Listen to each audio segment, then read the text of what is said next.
Hello crafting, in this video we shall make this beautiful Asoeke fascinator. Follow through all the steps of the way so that you get to see how I prep the Alice band before attaching it to my Asoeke fascinator. Let's get crafting.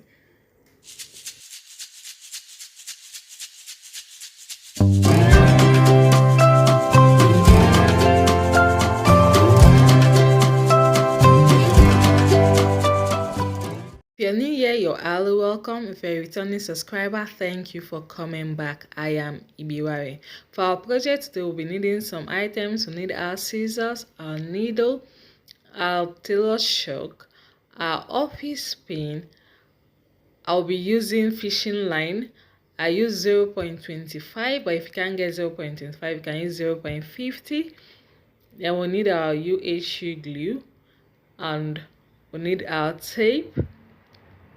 And then we need our Asoeke for this beautiful fascinator. So for our Asoeke, we have like 2-piece cut out, like a small piece, but this will be dependent on the size that we use for our covering. So it doesn't have any particular measurement. To be dependent on the size of your attachment you want to use for your headband. So you get to see it when we get to that part.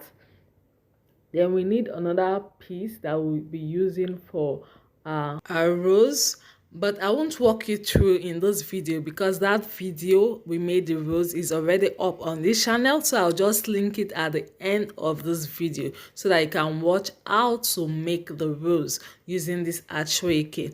So but for the length I used for the Asoeke to make that rose, I measured about 59 inches. But I didn't end up using all of them, so I'll just link that video at the end of this video so you can watch how to make the rose that we used for this fascinator. So that's why I'm not going to show you, so that this video won't be that lengthy. So just go ahead and watch the making of the video, the making of the rose, at the end of this video. So that will be that. So just know that you need a piece for your rose.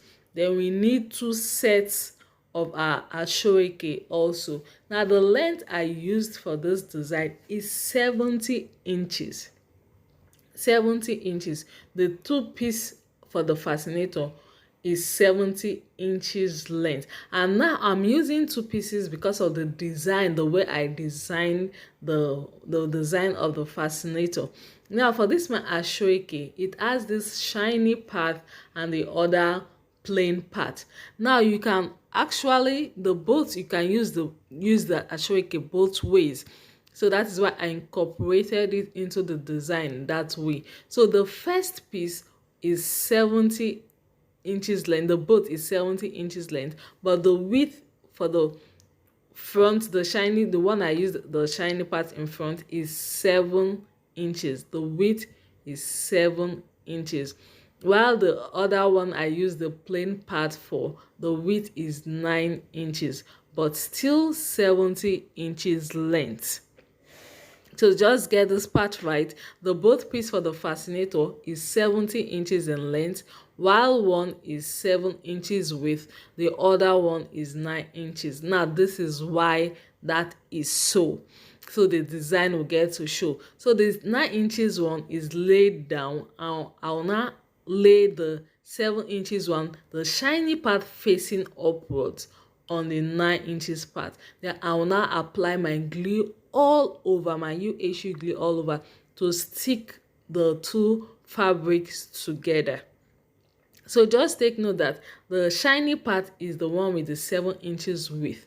So I'm placing it on the 9 inches part. So you place it edge to edge, so you still see now the way it is. Then you have the plain part a bit showing. Then when I gum it together like that, I'll now fold the edges and sew.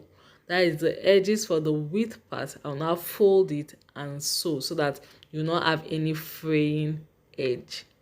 So that is all I did. So we'll now get to the next step to make our pleats. So the pleat is just like when you're making a fan.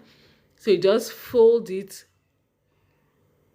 you don't start from the edge, you just fold in from the fabric and place it on the edge. That way you see that your first pleat will be longer than the base, than the edge of your fabric. Then we continue in that pattern. The next pleat will be longer than the previous one. So, and this is where we'll need our office pin. We'll just be pinning it down.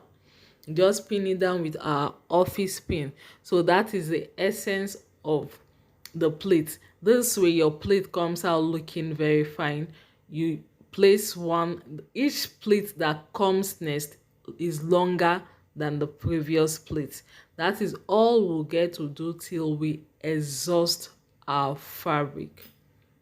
We get to do all that till we exhaust our fabric. So the whole 70 inches length will pleat it this way. So if you've done fan pleats before, this will be easy for you to do. So we get to do all this through. When we are done, then we'll now stitch down. You can go to your sewing machine to stitch down, or you can use your needle and thread to stitch down, just to like when you do fan pleats, you just sew open each pleat, hold one to the next, stitch down, hold one to the next, stitch down. So you just hold all your pleats in place. So I am done. This is the outcome. So I'm done stitching. You can see that it's firmly in place now. So this is the outcome of what we have, and you're expected to have the same outcome if you follow it through. So what next is to attach our rose to this beautiful fascinator. Our fascinator is coming out so well. So this is our rose. I told you there is a video up on this channel on how to make the rose. If you know how to make a rose, that is fine. If you don't, please watch that video so that you can follow through and make your own beautiful fascinator. I'll link the video of this rose at the end of this one.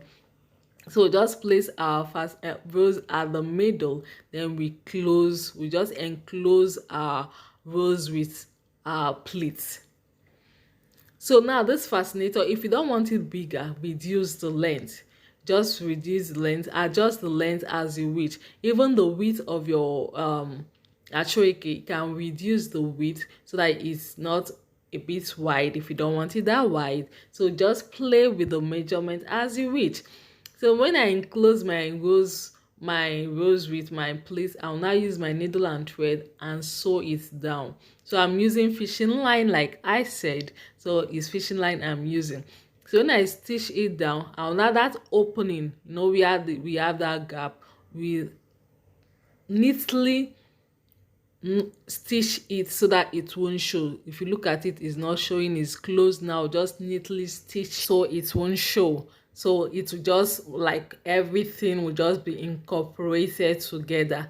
That is the essence of using, and the fishing line makes it difficult to see, so your work looks neat and appears neat. So now to this other fun part where this is very essential so that your fascinator holds firmly to your Alice headband. Now this is where I use that first two pieces I told you that it doesn't have measurement, is how you want to cut the size of your base. So this is the base. I use a cinnamon, cut it out like use cinnamon, cut it out, then iron it together to get it smooth so that they hold together. Like I place about 2-3 together, iron it so they stick together. Then I make use millinery wire, cut the circle of the size of the circle I cut out with my Asooke. Then I'll now sew it, attach it with needle and thread to the cinnamon. Then I'll cut out the Asooke front and back, the same circle size that will cover that base that has my cinnamon and my wire. So the wire holds it firm in place. Then I'll now go ahead to use ribbon to wrap around the edges so that it all puts them all together and it looks neat. So I'll do that with the two bases I'm making. One is slightly bigger. The bigger one will go on this fascinator. The bigger one will go on the Asoeke fascinator. So yeah, I'm just showing you that I'll need to wrap it around before I attach it. so I'll need to wrap my ribbon around my base before I attach it. Then the smaller size will go on the Alice band. So this measurement, this one does not have measurement, is the size that you want. You just cut out your circle with your fabric. When you cut it out, cut out the same length with your cinnamon. Then measure out the wire that will fit it. Attach the cinnamon with your wire by using your thread. Then you use the circle you cut out, because you're cutting out two pieces, front and the back of, that will cover both the front and the back of your circle. Then you use your ribbon, sew through it. So this is the final outcome. I've sewn through it and I've attached it to my Alice band already. So there is a video of how to wrap your Alice band too on our channel, so you can go watch that, how to wrap your Alice band with ribbon. So here to have also attached the bigger one on my fascinator. So all I'm going to do now, I'll place the one I have attached on my Alice band to that the one on the fascinator. See how it fits in, because the one on the Alice band is slightly smaller than the one on the fascinator. Then I'll go ahead to use needle and thread to sew them together. So I'll just attach with my needle and thread the one on the Alice band to the one on the fascinator. I'm done attaching, so this is the outcome. Is now fixed on my fascinator. My fascinator is looking beautiful, so I know you too, your outcome will be this beautiful. So to finish up our work, I'll now use the last circle I cut. Now this last circle is slightly bigger than both of the circles, so it will just perfectly cover the base, so you're not going to see the base. So it will perfectly cover. You can go ahead to use UHC glue to gum it first, then before you use your needle and thread to attach it. This is the final outcome. I'll just use brooch to finish up. If you like this tutorial, please kindly give it a thumbs up. Subscribe if you're yet to subscribe. Join the crafting for more headwear tutorials, fashion accessory DIYs, and many more to come. Till we meet again, stay creative and bye.